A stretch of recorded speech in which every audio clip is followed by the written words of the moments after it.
Nisreen El-Shamayleh is in our Beirut studio. Our diplomatic editor, James Bays, is in Geneva. To you, first of all, Nisreen, the 3 extra days presumably will allow people to do some of what they wanted to do in the first place, which was get more and more help in and more people out.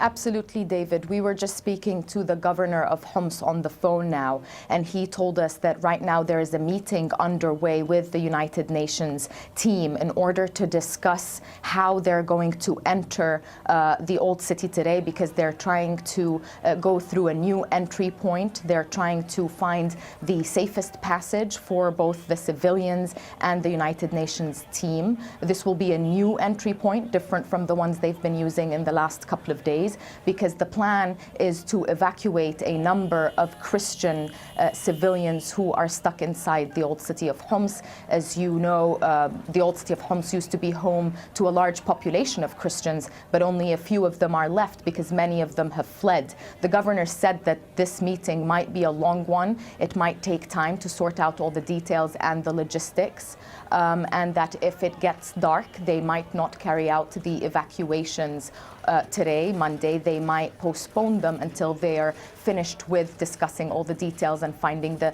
safe entry points, and carry out the evacuations on Tuesday morning. Now, we also knew from the beginning, according to the governor, that a lot of the evacuees were going to go to Al-Wa'ar district in Homs, which is close to the old city and considered safe by the government. Now we understand that most of the evacuees are now in Al-Wa'ar, which is surrounded by a lot of checkpoints, and Al-Wa'ar is also now home to around 400,000 displaced Syrians. So that's the latest on the Homs humanitarian operation, David. Yeah, so the work is continuing, but at least there is more time. Nisreen, thank you very much indeed. Let us join our diplomatic editor, James Bays, live for us in Geneva. The peace talks about to restart. What have they got to talk about this time?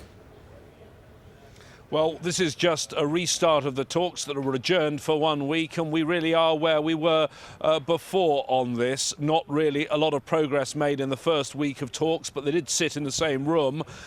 Right now, they're not sitting in the same room. The way the mediator, Lakhdar Brahimi, is starting this is with a discussion with both the sides individually. He's sitting at the moment with the opposition. Their delegation arrived about an hour ago, and then a little later on, the government delegation will arrive here. We think it's quite possible that both sides will be in the same room again this afternoon for talks. This round of talks scheduled to last about a week. Among the things on the agenda, well, what you just heard from Nisreen, that operation in Homs will certainly be discussed. Remember how that all started. Lakhdar Brahimi, at the beginning of the first round of talks, said he had a deal in Homs, and it's taken all this time, about 2 weeks, to actually get the aid into Homs. What was supposed to be a confidence-building measure has now actually become one of the issues of contention between the two sides, David. And there are other cities, of course, where they would like to see help in and some people taken out. Will that also be on the agenda, what's happening in places such as Aleppo, the suburbs of